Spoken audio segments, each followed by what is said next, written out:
we haven't had a clear and concise vision or a plan to deliver the vision. And I always say that a vision without a plan is a dream.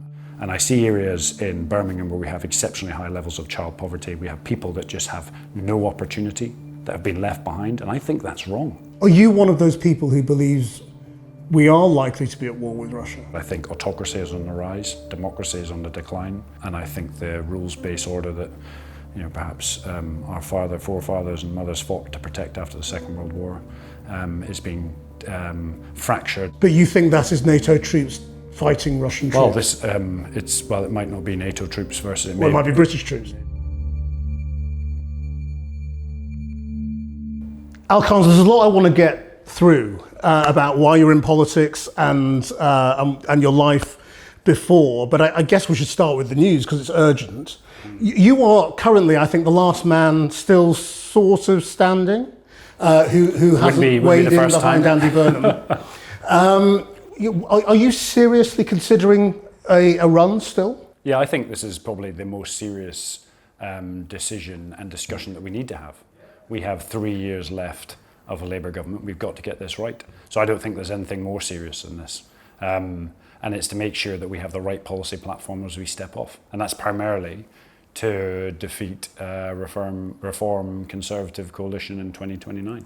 Right, but do you have people saying we want to back you? So I've been speaking to, we've had, I can't describe the amount of conversations I've had over the last 2 weeks about people that want what is a fantastic group of MPs across this board, from teachers to people in the police, doctors, a whole collection of individuals that would like to have their voice heard and their ideas aired and integrated into a future policy platform. And so people are talking about that, and they want to ensure that that policy platform includes all of their ideas as we move forward. But they're people outside Parliament, presumably. I'm talking about the MPs. No, I'm talking about MPs. They're talking about all of those MPs that have got fantastic skill sets, great ideas, 2024 intake and others, want to ensure that the policy platform we step off on is the one and only chance that we have to get this country on track in the next 3 years. And so I think it's the most serious thing that we need to do. So I'm trying to ensure that we have that debate, we have that discussion, we have a solid policy platform as we step off, and we have the right leadership to move it in the right direction. But the threat is there for you to stand. If not, you need 81 backers. Are you anywhere near that? So I'm not going to talk about numbers. It'll be down to the PLP, the Labour Party MPs, to decide. There are large chunks of different groups across the Labour Party that want to have this discussion. I think there'll be hustings in due course, I've heard, which is good, so we'll be able to put those policy ideas before. I'd be really clear, if the policy platform described by Andy Burnham or anyone else is solid, productive, courageous and bold, then I will jump on that bandwagon and move as hard and fast as we can to 2029 to get this country moving on the right track. What is it about what Andy Burnham has said so far that you're not quite sure about? Well, I actually agree. If you just step back and have a look what he's achieved, he's done a fantastic job in Makerfield. He's done a really good job in Manchester. He won by 20 points in Makerfield on a constituency that was in Reform previously. That's demonstrated real leadership and that the country wants something different. I think that's fantastic. So I agree with almost everything he said, but I'd like to see the policy plan as we move forward. How much do you think he needs to put out? When you say the policy plan? Well, I've heard there's an economic speech coming on Tuesday. That's a great start. Let's talk about the reality is the baseline common denominator is all about the economy and wealth and how we get this country moving forward. So let's have a listen to that on Tuesday. Then there'll be some hustings about other policy ideas. I'm really interested in national security and foreign policy because that affects energy security, economic security. They're all interlinked. And let's hear those debates, and that's, if they're good to go, let's jump on board and move forward as fast as we can. But on the same hand, let's have that debate and make sure the ideas from the broader caucus of the Labour MPs are included within those policy debates. But is there anything you disagree with so far that you've heard? No, I don't think so. I think I'm agreeing with a lot I've heard. But on the same hand, we haven't had a clear and concise vision or a plan to deliver the vision. And I always say that a vision without a plan is a dream. And I want to see an element of that fleshed out. We don't need the tactics and the specific details, but we need to believe in the vision, and we need to believe in the fact that the team, I always say, and I've said in the military, surround yourself with the best people, delegate, and then, delegate a little bit more until you're a little bit nervous, and then delegate a bit more, and allow the system to really build that policy platform to move towards the vision. But if you are still thinking of running yourself, you can't have a policy platform worked out either. I mean, you haven't had any time to do that. Well, what I'm talking to people like yourself on Newsnight the other night is try and trigger that debate and have that discussion. We've got lots of ideas that people have been coming to me with and other MPs to how we can help the country collectively move forward. But that's not a plan. I mean, you know what a plan is, and it's a rigorous process that takes quite a long time and a lot of people to deliver. I mean, you're not in that place, are you? I mean, you're in a place where you want to spark a debate. I think you're exactly right there. But let's be really honest about how you develop a plan, either not in government or when in government. And the problem is with consecutive governments is you plan your manifesto and you come into government and suddenly you get briefs that you were never privy to because you weren't in government at the time, and your manifesto gets picked away at. And so what we need to do is be really clear and concise on the vision and the outcomes that we want this country to deliver or be by 2029 in particular and 2034. We need a spine of a plan to get there. And then actually, when you come into government, you're going to find that the civil service and others, those individuals know the intrinsic detail, the second and third order implications of the decisions that you may have said outside of government, where the impacts will have. And then you piece, the muscle and the fibers onto the skeleton of the plan to move forward.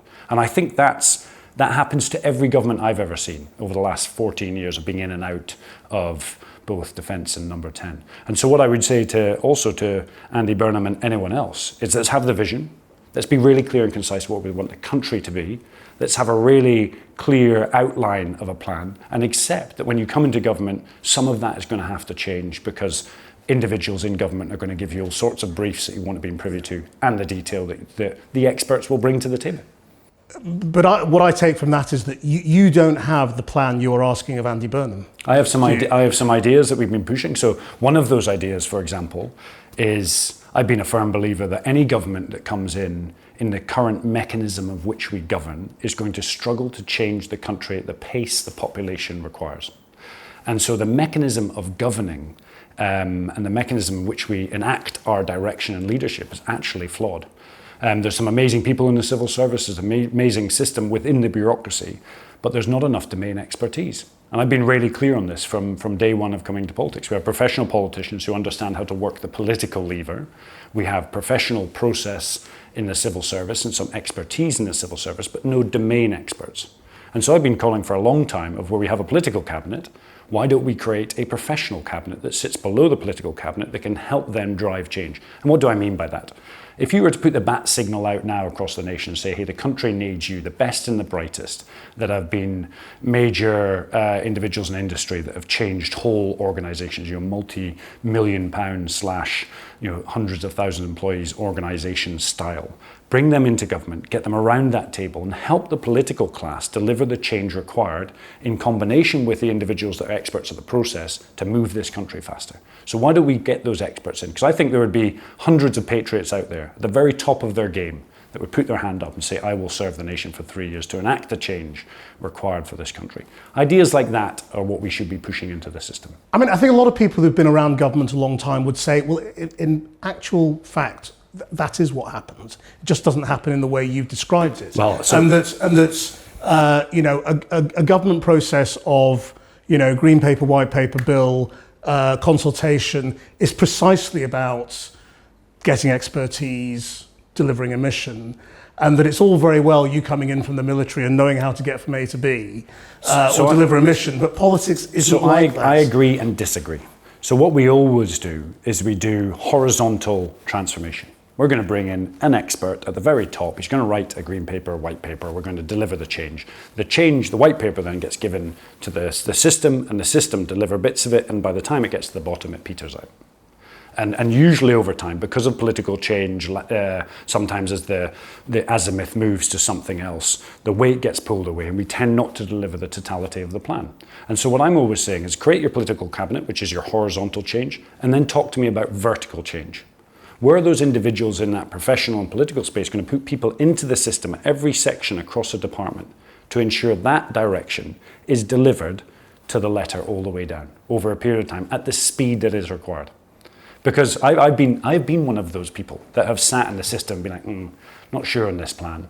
And as I say, as a military officer, not sure in the plan, it turns down to don't do the plan. And so I think you need horizontal and vertical integration of domain expertise into the system to speed it up to deliver the change required for the nation. So I agree with you on the processes in place, but I disagree with the mechanism of delivering change. I mean, it sounds like you come into politics and you got into government very, very quickly and gone, this doesn't work very well. The politics doesn't work. It doesn't work at all. I actually think there's amazing people in politics. I genuinely believe that. Like I remember sitting in the Secretary of State's outer office when I was in defence, and I worked with 3 different Secretary of States. And suddenly this really bad aura around politicians, I was like, these guys are working hand over glove to try and make changes. You know, they're trying their best, and their life is absorbed with just delivery and service. That is the same for almost every MP within government. So we have a great amount of politicians, but the mechanisms of which we deliver our governance have not kept pace with the speed of either technological change or the speed of the world that is moving even faster than ever before.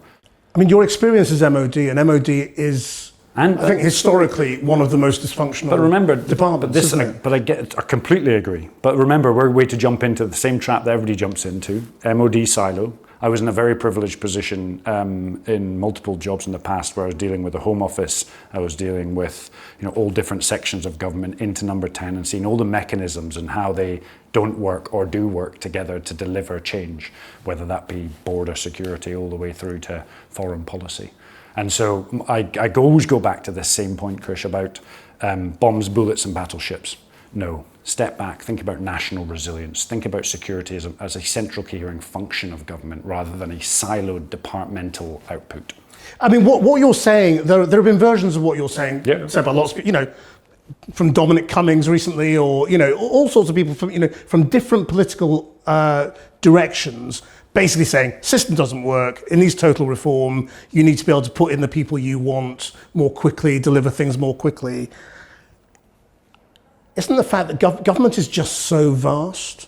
This is not even a supertanker. It's sort of, I don't know what it is. It's like a continent. It's a galaxy. That it's easy to say what's wrong with it. It's a lot harder to fix it, because if it was a bit easier, they would have done it before. So I do agree with you, and I agree with the premise that this is a gargantuan problem. And I think lots of people have tried to tackle this in the past. I think with the right leadership and drive, we can actually move the dial forward. You think that's the problem? That we haven't had the right drive and leadership? And focus to deliver that change. Because when you come into the system, when you arrive as the PM or as a Secretary of State, as a minister, boom, the system captures you. It's like, here's your brief, and before you know it, your diary is full. And so your aims and objectives, your policy platform that you are wanting to drive gets chipped away at in competition in some cases, what the system wants you to deliver. And so what we really need, and this might go back to my policy platform, we really clear and concise objectives to the outcomes that you want to deliver, and do not move off that azimuth. Keep going. And accept you're going to hit headwinds and go into storms and you're going to get wrecked a little bit on the way, but keep heading towards that delivery mechanism. Because if we don't, we will find ourselves in a position where we have a government that will tear the system up to such an extent that the roots of the tree will be, no longer exist, and the chances are, it could topple over. Because I actually agree that the system is in place to ensure that it doesn't move too much, too fast, too far at the point of, catastrophe. And it's that fine balance, isn't it? How do we move it fast enough, but not too far, where we rock the markets, ruin some people's lives across the country, and make sure that this country can flourish and be the best it can be. But where are you on the political spectrum? I mean, you have the blue Labour Lord, Maurice Glassman, saying he supports you as the Prime Minister, and that sort of marks you out almost immediately to people who don't really know who you are as a blue Tory, sort of on the right, tough on immigration, all those sorts of issues. Is that who you are? I'm a pragmatist. That my loyalty lies with one thing, and that's the country. I've spent 24 years fighting for this country as a whole, and I will continue to do so. Now, people I don't know what that means. Well, people say, are you on the centre left? Are you on the far left, the soft left? Are you in this camp or that camp? I'm not interested in camps. I'm interested in pragmatic policies that deliver against the problems that this country faces and ensure the areas that have been left behind in this country, which I have in my constituency and in some cases came from when I was young, get the right opportunity and fairness to get up and make this country great. And that means some really difficult decisions, I think, as you move forward. But I think this country is prepared to take them as long as they agree and gather around the vision of where we want to be as a nation. But where are you instinctively on an issue like immigration? Well, I think immigration, whether we like, so first of all, let's again step back. We should be really proud. This country is a beacon. We think we're 3 foot tall in this country. Other countries think we're 8 foot tall. We have a role in the world. We're a beacon of democracy. A lot of countries look to us for leadership, and we should be really proud that people want to come here. The trouble is it's been really poorly managed for 14 years, to the point of where it's become a key political issue, and we need to deal with it. But we've also got to accept we need migration into the country. And so you've got this balance of where individuals on the left or the centre left or the hard right will mobilise around this issue. The reality is, whether we like it or not, we need migration into the country, but we need it in the right way, in a managed way that allows the country to thrive and people to come here to feel that they are included in society and can contribute to it. But net migration is going down rapidly. It is. We might be at net zero. 80%, yeah. Before the end of this parliament. But the issue that drives the politics is the boats. Does that drive you mad, or do you think it's distorted in terms of its importance? It's completely distorted, but we can't ignore that it is a factor.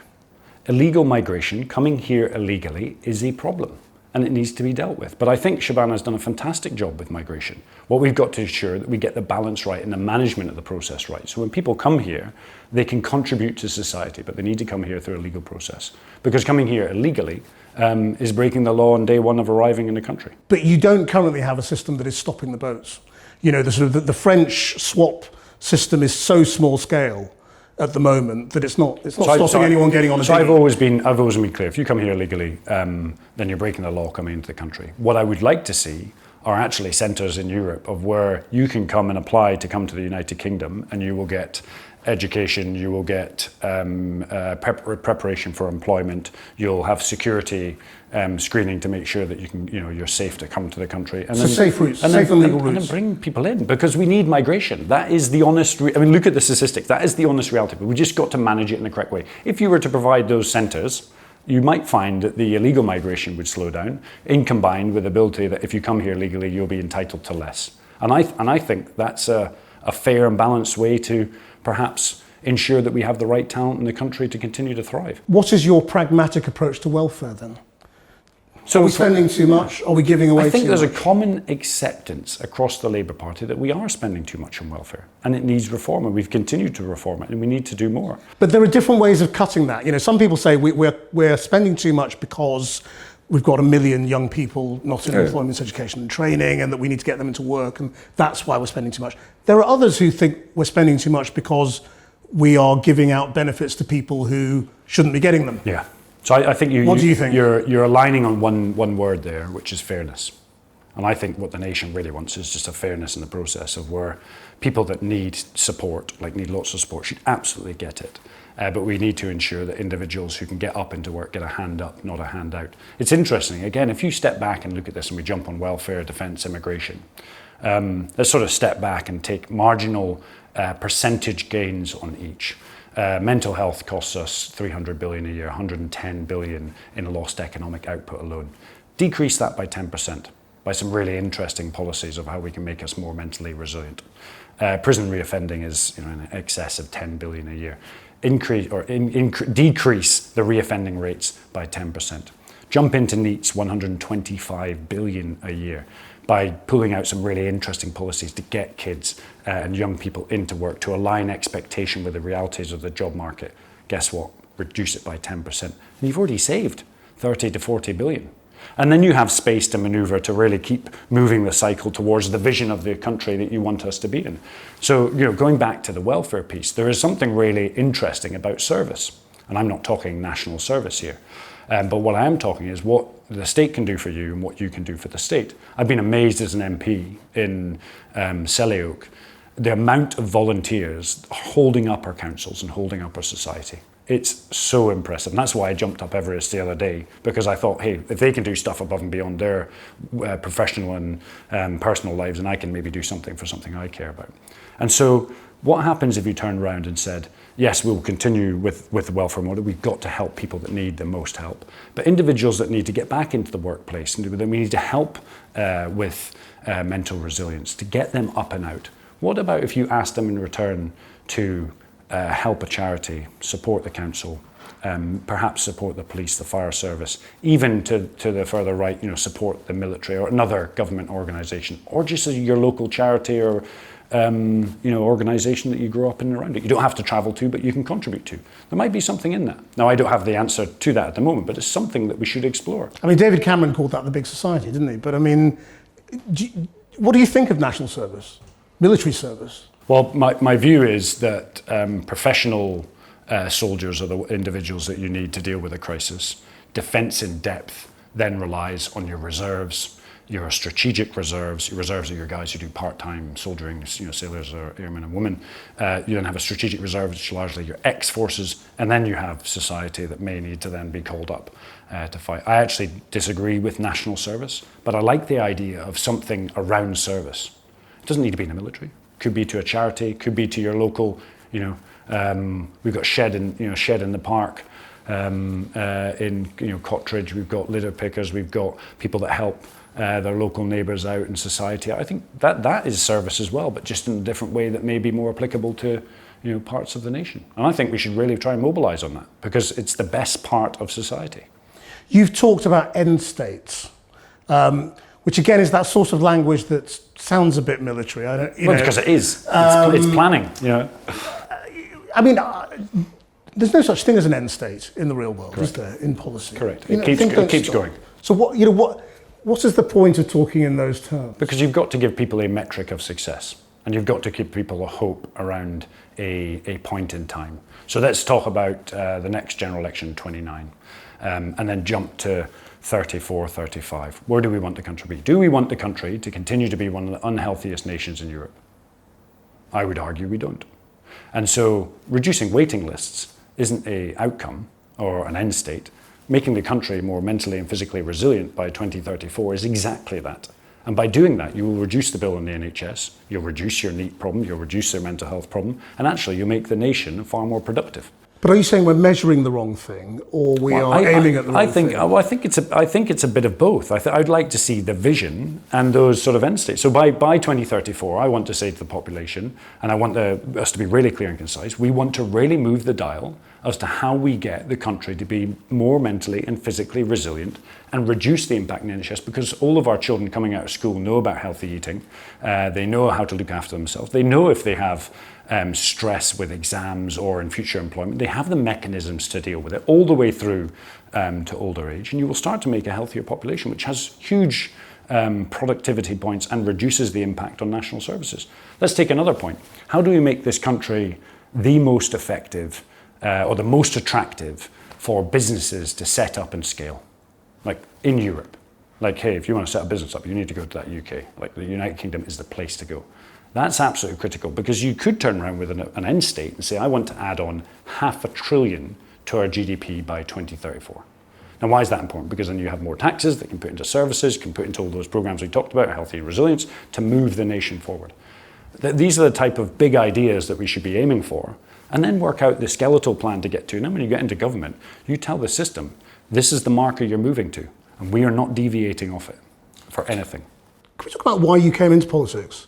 You had a successful career, Marines, Special Forces, no doubt, very exhilarating. What was it that was driving you in terms of the burning injustices or whatever else that said, no, it's time to go into politics? So I had a great career in the military. Absolutely loved it. And I don't think I meet many people that can say for 24 years they absolutely loved every day of their job. And I genuinely did. Work with amazing people from across government and society, like genuinely loved every day of it. But remember, I came from an area in Aberdeen, just on the edge of a council estate, relatively humble upbringings. And as I got to the end of my schooling, I had a couple of choices. I go on the rigs, Aberdeen, I go into the military, I go slightly awry. And luckily I was into the military, that's where I'm going. At 19, joined up as a private, young Marine, and then made my way up the through system to the point of where I'm sat here today. That gave me an opportunity. Now, I could have gone either way, but that gave me an opportunity. It gave me hope, it gave me discipline, it gave me boundaries, it gave me a vision to head towards, and it really took me up and out and realised that I could be the best person that I wanted to be. in the right environment.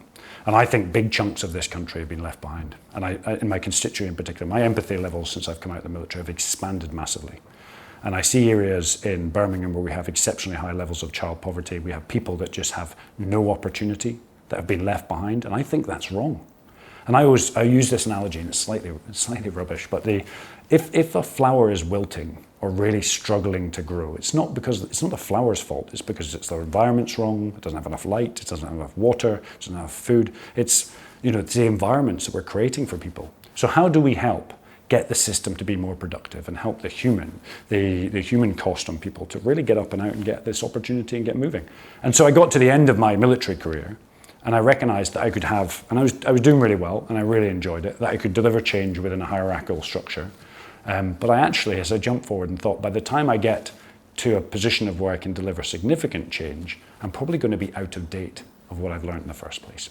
And my ideas will be out of date. And so I thought I had to step out of and go into politics to deliver the change at the scale required. But why was politics the thing that you chose? Because, as you say, you could have gone into sort of military management, if you like. You could have gone into the city or management consultancy. Because of service. Which is what a lot of military men do. But, were there specific things?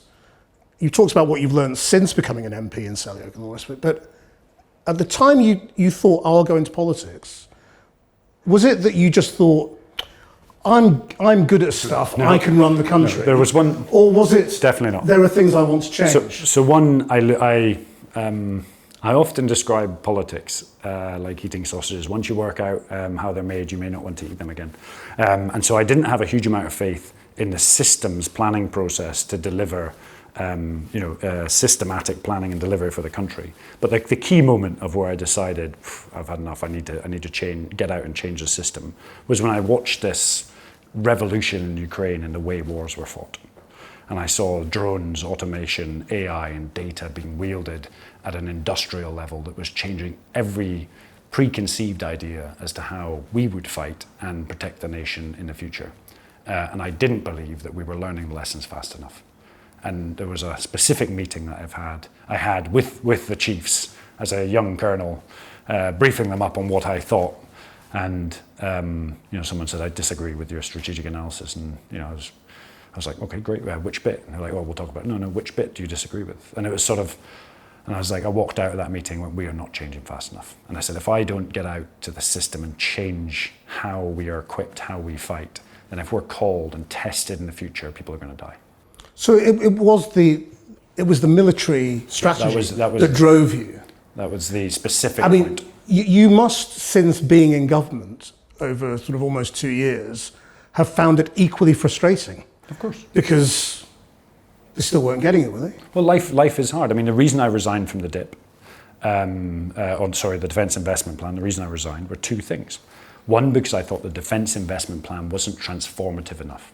It didn't include the lessons from Ukraine as a central tenet. And there's multiple reasons why, with funding mechanisms, legacy platforms, but also culture. The second piece was it wasn't integrated enough across the Army, Navy and Air Force. And the third one was because it never talked about national resilience, because we're now into fighting from home in Europe, not sending our forces overseas, although we still need to do that. But it's really about defence of the homeland and our allies and partners in Eastern Europe and across NATO. I didn't believe that the transformation enough was in the defence investment. I didn't believe the funding was enough.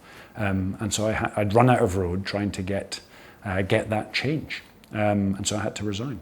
I go back to my premise, and there were some military guys and girls in Parliament just today for Armed Forces Week, and thank you for them for their service and everyone who has served. But speaking to them again, they were saying, hey, we have these drones, but we have this amount, and I'm like, Russia's producing 1.1 million drones every month and a half. Just think about that, 1.1 million drones. Over one village alone, in one day, there were 12,000 drones operating. Now, the military doesn't have that amount of drones. It can't compete in that space. And the argument is often, yeah, but we'll fight differently.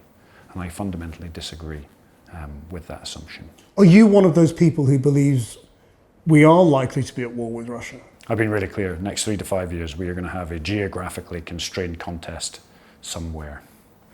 Because I think autocracy is on the rise, democracy is on the decline. And I think the rules-based order that perhaps our forefathers and mothers fought to protect after the Second World War is being fractured and pulled away by some of those autocratic nations. Sorry, what does geographically constrained context mean? Think of a conflict that doesn't go nuclear, but is constrained around a set bit of geography that probably doesn't expand beyond its borders, but is a meeting of probably hard force and capabilities. But you think that is NATO troops fighting Russian troops? Well, it might not be NATO troops versus it might be British troops. It may be an Eastern European country having to deal. So let's just think what happened in 2014. Little green men turned up in Crimea. There was hesitation, and what's going on here. Imagine little green drones turned up in an Eastern European country, and people say it's not us. And you have perhaps British troops or NATO troops or that nation's infrastructure being destroyed. It's already happening. There's been over 30 to 40 drone incursions in the last 3 years. And you would want to send British forces? Well, I mean, we're already in that scenario. Well, we already have British forces deployed in Eastern Europe. My point being is I want to make sure that they're equipped to be able to deal with those threats and ensure that we can hold our own should we be tested. So can you give me a vision of what you think the British military should look like? So I'd like to. Do we need tanks and boats? Here's an example. In Ukraine, less than 5% of casualties are caused by rifles, small arms. So rifles and people firing guns. Over 90% of casualties are caused by drones.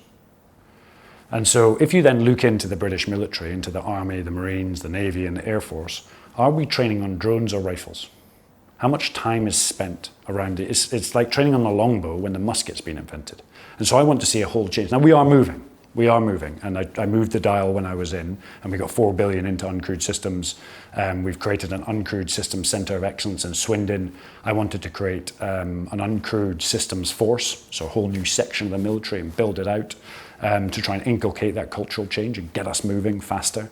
We need to think about always-on industries. Are there factories across the country that are building, let's say, 5,000 to 10,000 drones for the army that they can throw down the firing range and lose, and you get 10,000 new every year in the next iteration? So always-on ammunition to get the industrial base, seed corn industrial base, that if you need to scale up, you can scale it.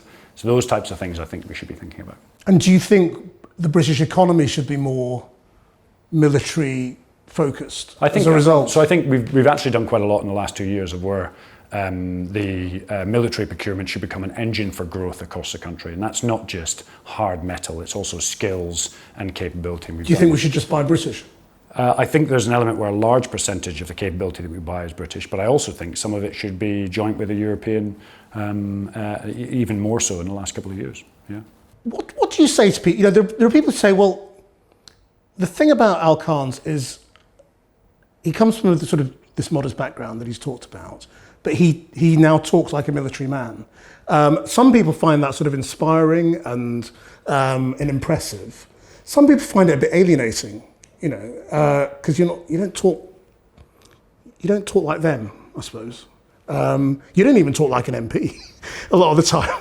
You're different in your delivery. What do you say to people who are sort of a bit worried Chris, about this is a really good point. I was walking home the other night and just down the road, and I sort of had this Zen moment. Now, I didn't float on crossed legs, but I was just thinking of whether, one, did I make the right decision to come into politics, and two, I must protect myself from ever changing myself. And I was walking home and I thought, actually, we made the right decision. Some of the stuff we did with Valour for veterans and some of the stuff I just talked about drones and uncrewed, that we moved the dial fast, and it would have been, I believe, if I wasn't helping move the system. And then the other bit was, I just said to myself, I need to continue to be me.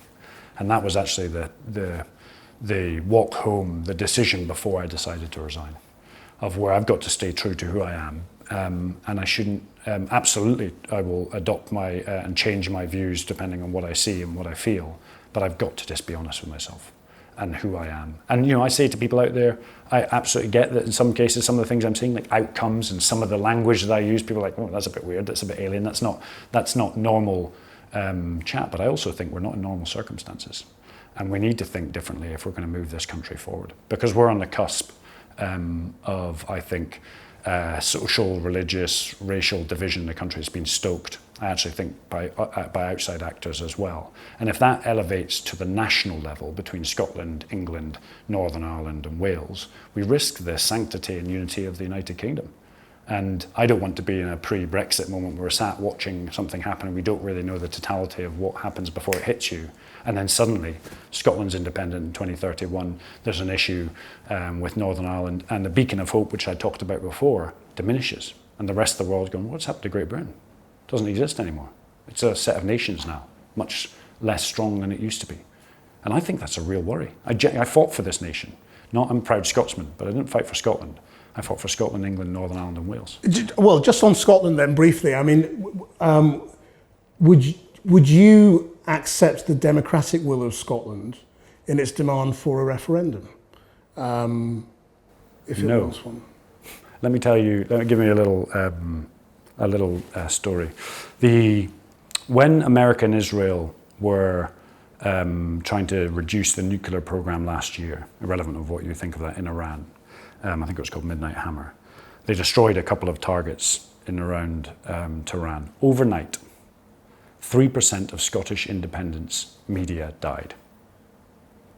Just let that sink in. 3% of Scottish independence media died that was being generated from Iran. Now, why was Iran sponsoring and pushing Scottish independence? I'm not talking about political parties, I'm talking about the narrative. Now, Iran's propaganda budget is minuscule compared to that of Russia.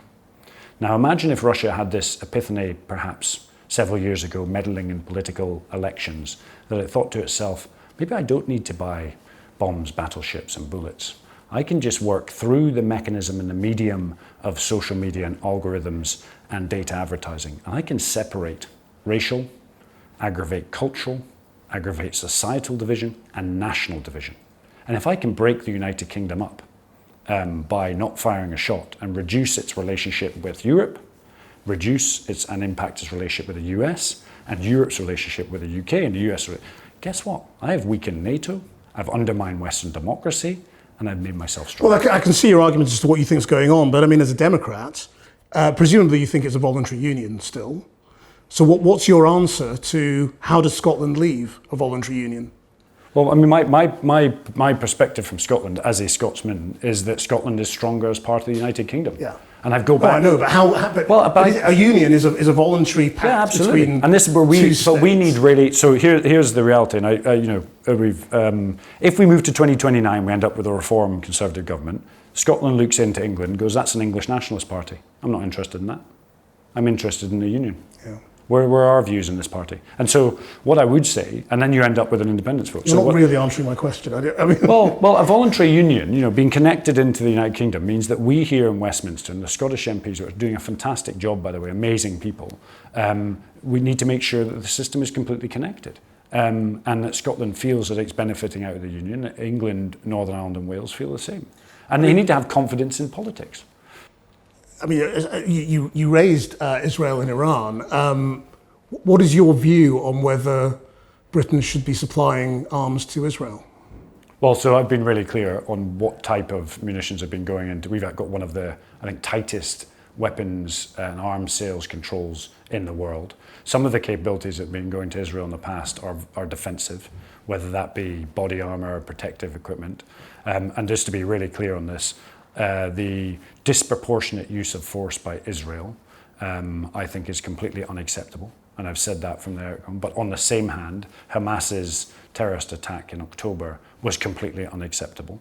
And I've always been clear, I'd like to see, peace and resolution. When we step then further back and you look at the Iran-America confrontation over the last several months, I've always said that if you're going to get involved in a conflict, you need a plan. You need an end state. And importantly, you need a legal mandate. And if you don't have any three of those, then you should never put people's lives in harm's way. And so we've gone on this journey, and we found that over 9,000 ships, I think, have stopped going through the Straits of Hormuz, which will have an economic impact on me and you. And again, this goes back to the central cohering thing about security and government, is that wars that take place in the Middle East, we can't disconnect from. There's 30% ammonia, which is linked to fertilizer, comes out of the Middle East. There's CO2 that's critical to industry, comes out of the Middle East. LNG, so liquid natural gas that comes out of Qatar, is essential to our economy. That blockage of the Straits of Hormuz is having an impact across the world, which affects our markets here and increases the cost of living. And so, security is much broader than just defence as a whole. It's linked to foreign policy, is your energy security. It's all of it is intertwined. And I'd like to see it sort of addressed as such. But you think the current situation where Britain does send weapons to Israel can continue? Well, after what has happened in Gaza? This requires really detailed analysis of what we're talking about. Are we talking about weapons? Are we talking about protection capability? So a lot of people talk about the F-35, with the F-35. Now, I think it's to do with the radar on the F-35. That radar is a defensive radar that can help spot ballistic missiles fired on a killing machine. Well, but just think about that. So a radar doesn't help you drop munitions. So it's a bit loyally that, isn't it? I'm being really clear because unfortunately I know my detail on this. A radar does not help you drop munitions. Of course. A radar helps you identify what is in the airspace around you. Hamas ain't flying any planes around, and neither is Palestine. Iran are firing ballistic missiles. And so from my perspective... But we all know what the planes have done in Gaza, don't we? That's the point. So, what I'm doing is talking about specifics here. And so do I agree with a disproportionate use of force from Israel? That's got to be the clear and concise point. No. And I've been really clear on that. Do I think that people have the right to protect themselves from what was a response from Iran that struck over 10, 12 different countries after it was attacked by America, including hundreds of thousands of Brits in Dubai, hotels, ports, civilian infrastructure, fired hundreds, if not thousands, of ballistic missiles and drones all across the Middle East? Do I agree with the right for Qatar, the UAE to defend itself just as much as Israel does from Iranian attacks? Yes, I do. You're clearly impatient for change. Always. In a good way, I suppose. Can you see yourself walking away from politics if it doesn't deliver for you and for the country? That's a really good question. I'm going to continue to fight for the change that I think is required to get this country back on track. And I'll continue to do that as long as I've got the energy to do so. I tend to have quite a lot of energy, quite passionate. Can be aggravating I aggravate quite a lot. And to people who think, well, I get your impatience, but you've only been doing this for a couple of years, you're getting ahead of yourself when you talk about leadership. Yeah. What's your answer? A lot of people say that. And they said that when I was in the military as well. Okay, Colonel, thank you very much. The best leaders will surround themselves with the best team. They will delegate and empower and allow a team of teams to deliver for them. And when I was in various leadership roles in the military, I always recognized that the people that younger than me were 100 times better than me. And so I'd bring them in, give them my loose direction, the vision, the outputs, and say, hey, build a strategy and make this happen, and work together collaboratively as a team to deliver. I would like to see some of those mechanisms in place in government. And it's never that easy. Of course, you're going to have interdepartmental silos and discussions and fights over resources. But I'd like to see a central clearing strategy that talks about what I talked about earlier, the efficiencies and productivity with mental health, with reoffending, with needs, with welfare, with energy security, and pulling it all together to a deliberate strategy gives clear direction to the departments, aligned to the end state that we're going to get to. And that's got to be critical. And then do not deviate off that path. Just finally, one of the most surprising things I've heard you say was how little you met Keir Starmer when you were a minister. Yeah. Do you think did you meet him once as a minister? In an official capacity, so I met him multiple times, like in a voting lobby. Yeah, but sitting down to talk about detail.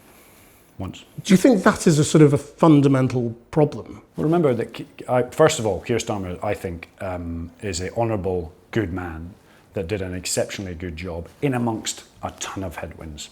And I think history will look back on it and say that he was very steady in the delivery. What I would say is he has over 100 plus ministers across multiple departments. He can't sit down with every one of them. But if something is coming up on the radar, like Northern Ireland Legacy or the Defence Investment Plan, again, I go back to my leadership experience is bring those people in, even if they're right down at the bottom of the chain, say, hey, I need the grassroots feel. What do you really mean by this drone warfare? What do you really mean by this Northern Ireland Legacy Act? What are we looking for? How are we going to get to the right solution here? Because if you deal with the top of the system, often, as I said before, when I was in the hierarchical structure, guess what? You tend to be out of date by the time you get to the very top. Al Carns, thank you very much. No, thank you. Thanks, Chris.